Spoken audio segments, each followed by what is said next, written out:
दो बैलों की कथा। लेखक मुंशी प्रेमचंद। जानवरों में गधा सबसे ज्यादा बुद्धिहीन समझा जाता है।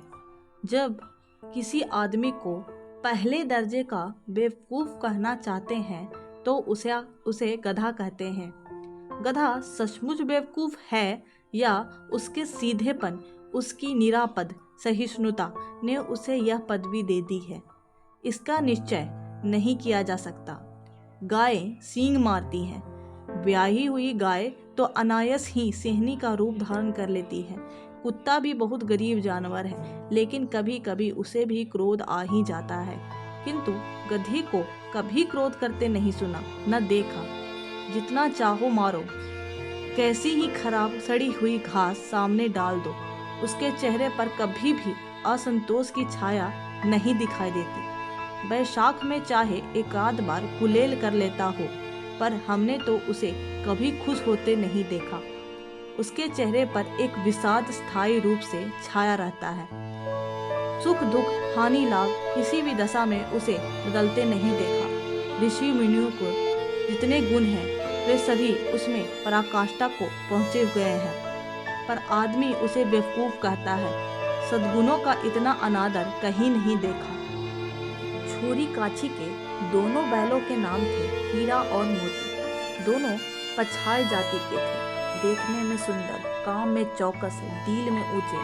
बहुत दिनों साथ साथ रहते दोनों में भाईचारा हो गया था। दोनों आमने सामने या आसपास बैठे हुए एक दूसरे से मुख भाषा में विचार विनिमय करते रहते थे। एक दूसरे के मन की बात कैसे समझ जाता था हम नहीं जान सकते। अवश्य ही उनमें कोई ऐसी गुप्त शक्ति थी जिससे जीवों में श्रेष्ठता का दावा करने वाला मनुष्य वंचित है। दोनों एक दूसरे को चाटकर और सूंघकर अपना प्रेम प्रकट करते थे। कभी कभी दोनों सींग भी मिला लिया करते थे। विरह के नाते से नहीं, केवल विनोद के भाव से, आत्मीयता के भाव से, जैसे दोस्तों में घनिष्ठता होते ही।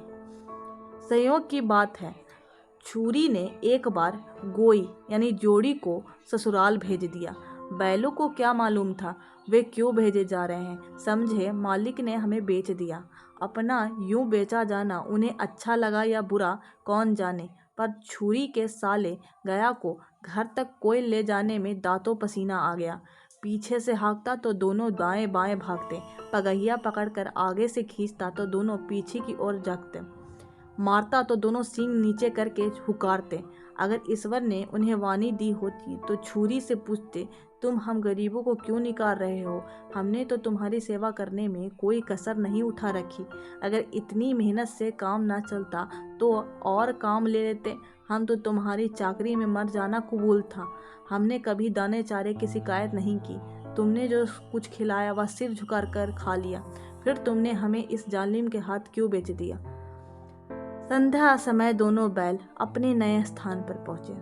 दिन भर के भूखे थे, लेकिन जब नाद में लगाए गए तो एक न भी मुंह न डाला।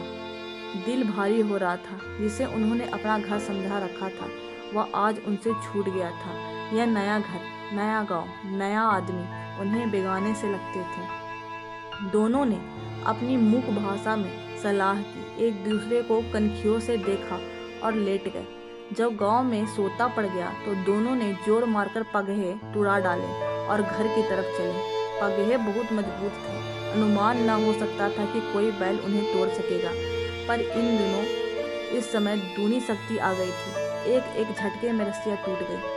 चूरी काता का सोकर उठा तो देखा कि दोनों बैल चरनी पर खड़े हैं। दोनों की गर्दन में आधा आधा पगहा लटक रहा है, घुटनों तक पांव कीचड़ में भरे हैं और दोनों की आंखों में विद्रोह में स्नेह झलक रहा है।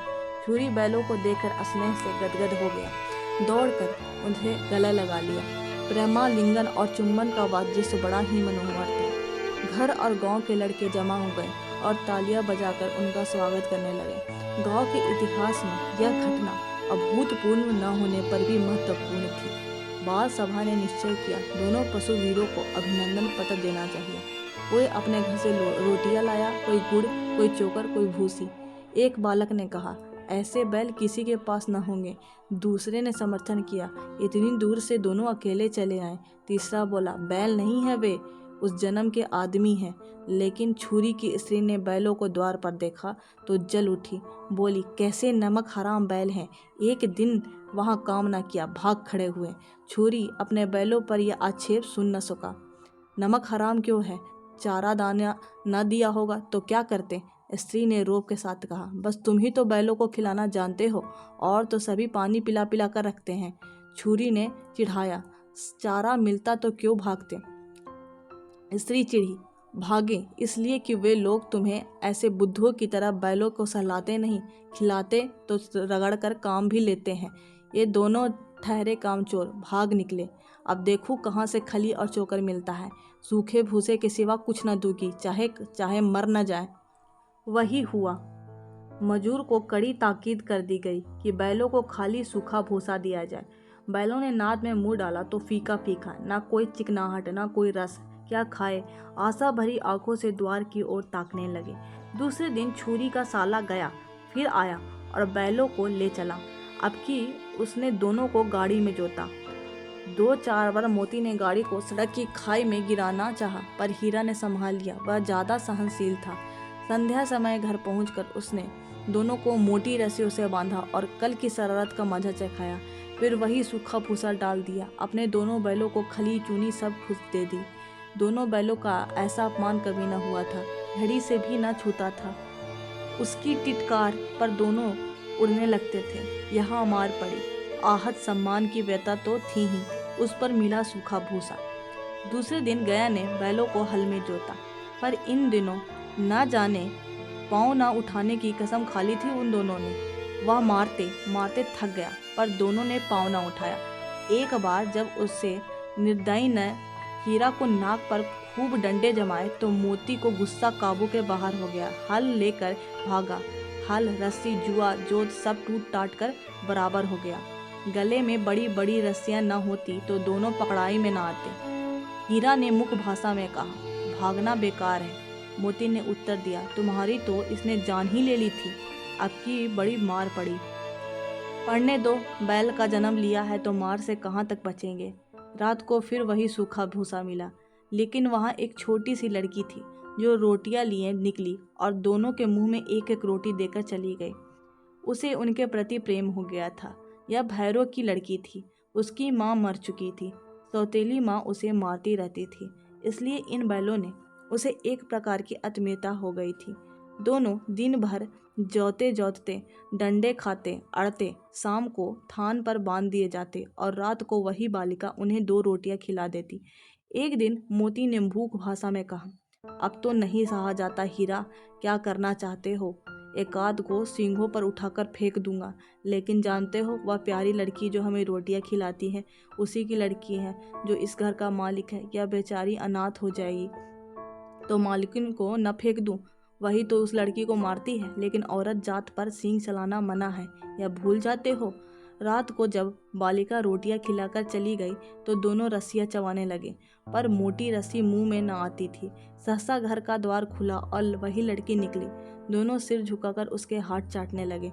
लड़की ने दोनों के माथे चूमे और बोली, खोले देती हूँ, चुपके से भागे जाओ, नहीं तो यहाँ लोग मार डालेंगे।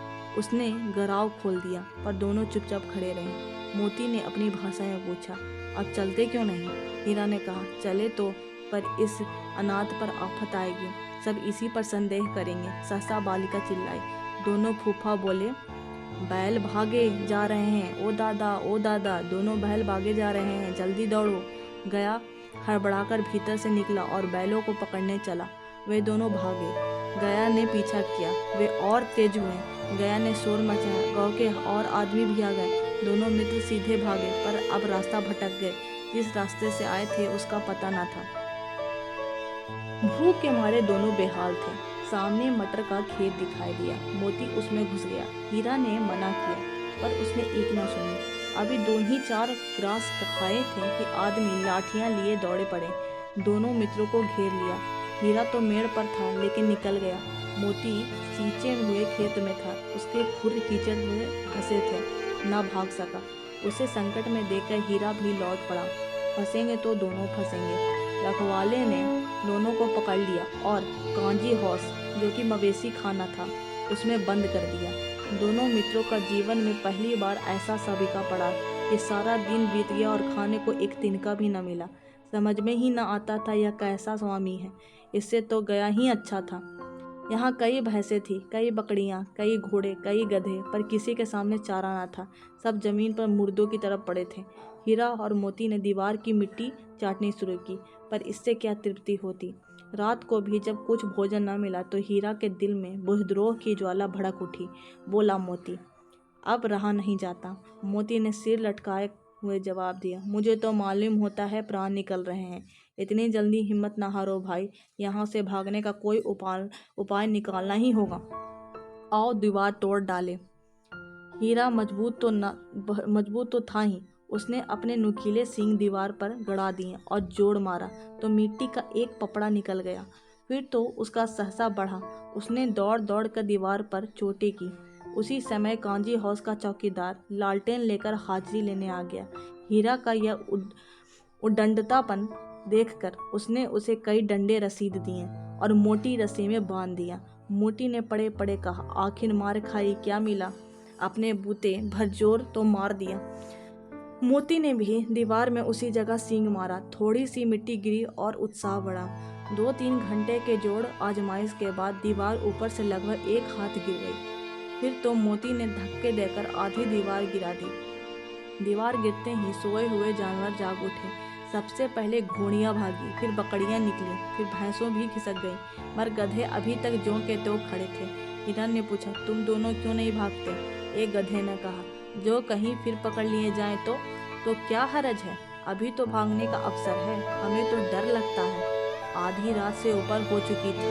दोनों गधे अभी तक खड़े सोच रहे थे कि भागे या ना भागे, और मोती अपने मित्र की रस्सी तोड़ने में लगा हुआ था।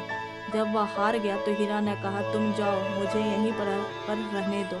मोती ने आंखों में आंसू लेकर कहा, तुम मुझे इतने स्वार्थी समझते हो हीरा? हम और तुम इतने दिनों एक साथ रहे हैं, आज तुम विपत्ति में पड़े हुए हो तो मैं तुम्हें छोड़कर अलग हो जाऊं? हीरा ने कहा, बहुत मार पड़ेगी, लोग समझ जाएंगे यह तुम्हारी शरारत है। मोती गर्व से बोला, जिस अपराध के लिए तुम्हारे गले में बंधन पड़ा है उसके लिए अगर मार पड़े तो क्या चिंता? इतना तो ही हो गया कि 9-10 प्राणियों की जान बच गई। यह कहकर मोती ने दोनों गधों को सींग से मार मारकर बाड़े के बाहर निकाल दिया और फिर अपने बंधु के पास आकर सो रहा। सुबह होते ही कांजी हाउस में खलबली मच गई। दुमोती को खूब मरम्मत हुई और उसे भी मोटी रस्सी में बांध दिया गया। 1 सप्ताह तक दोनों मित्र वहीं बंधे रहे। किसी ने चारे का एक तिनका भी न दिया। हाँ, एक बार पानी दिखा दे जाता था, यही उनका आधार था। दोनों इतने दुर्बल हो गए थे कि उठा तक न जाता था। ठठरियाँ निकल गई थी। एक दिन बाड़े के सामने ठुग्गी बजाने लगी और दोपहर होते होते वहाँ 50-60 आदमी जमा हो गए। तब दोनों मित्र निकाले गए और उनकी देखभाल होने लगी। लोग आकर उनकी सूरत देखते और मन फीका करके चले जाते। ऐसे मृतक बैलों को कौन खरीदार होता? सहसा एक दढ़ियल आदमी, जिसकी आंखें लाल थीं और मुद्रा अत्यंत कठोर, आया और दोनों मित्रों के कूल्हों में उंगली गोदकर मुंशी जी से बात करने लगा। उसका चेहरा देखकर अंतर्ज्ञान से दोनों मित्रों के दिल कांप उठे। वह कौन है और उन्हें क्यों टटोल रहा है, इस विषय में उन्हें कोई संदेह न हुआ। नीलाम हो जाने के बाद दोनों मित्र उस दढ़ियल के साथ चले। बोटी बोटी काँप रही थी। बेचारे पाँव तक न उठा सकते थे, पर भय के मारे गिरते पड़ते भागे जाते थे, क्योंकि वह जरा सी भी ढीमी चाल करते तो एक डंडा जमा दिया जाता था। राह में गाय बैलों का एक रेवड़ हरे हरे घास में चरता था। सभी जानवर प्रसन्न थे, चिकने चपल, कोई उछलता था, कोई आनंद से बैठा पागुर करता था। कितना सुखी जीवन था, पर कितने स्वार्थी हैं सब। किसी को चिंता नहीं है कि उनके 2 भाई बधिक हैं, हाथ पड़े कैसे दुखी हैं। सहसा दोनों का एक ऐसा मालूम होता था कि परिचित राह है। हाँ, इसी रास्ते से गया उन्हें ले गया था। वही खेत, वही बाग, वही गांव मिलने लगे। प्रति क्षण उसकी चाल तेज होने लगी। सारी थकान, सारी दुर्बलता गायब हो गई। हीरा बोला, यह तो अपना ही हार खेत है। मोती ने कहा, वह हमारा घर नज़दीक आ गया। हीरा बोला, भगवान की दया है, मैं तो अब घर भागता हूँ। यह जाने देगा, इसे मैं मार गिराता हूँ। नहीं नहीं, दौड़कर थान पर चलो, वहाँ से हम आगे ना जाएंगे। दोनों उन्मत्त होकर बछड़ों की भांति कुलेले करते हुए घर की ओर दौड़े। वह हमारा थान है। दोनों दौड़कर अपने थान पर आए और खड़े हो गए। डेढ़हल भी पीछे पीछे दौड़ा चला आता था। छुरी द्वार पर बैठकर धूप खा रहा था। बैलों को देखते ही दौड़ा और उन्हें बारी बारी से गले लगाने लगा। मित्रों की आंखों से आनंद के आंसू बहने लगे। एक चूरी के हाथ चाट रहा था। दड़ियल ने जाकर बैलों की रस्सियां पकड़ ली। चूरी ने कहा, मेरे बैल हैं, तुम्हारे बैल कैसे? मैं मवेशी खाने से नीलाम किए लाता हूँ। मैं तो समझा चुराए लिए जाते हो। चुपके से चले आओ, मेरे बैल हैं, मैं बेचूंगा तो बिकेंगे। मैं थाने में रपट करूंगा। मेरे बैल हैं, इसका सबूत यह है कि मेरे द्वार पर खड़े हैं। दड़ियल झल्लाकर बोला। बैल को जबरदस्ती पकड़ ले जाने के लिए बढ़ा। उसी वक्त मोती ने सींग चलाया। दड़ियल पीछे हटा। मोती ने पीछा किया। दड़ियल भागा। मोती पीछे दौड़ा। गांव के बाहर निकल जाने पर वह रुका। दड़ियल दूर खड़ा धमकियां दे रहा था, गालियां निकाल रहा था, पत्थर फेंक रहा था और मोती विजयी सूर की भांति उसका रास्ता रोके खड़ा था। गांव के लोग यह तमाशा देखकर हंसते थे। अंत में दड़ियल हार कर चला गया। मोती अकड़ता हुआ लौटा। हीरा ने कहा, मैं डर रहा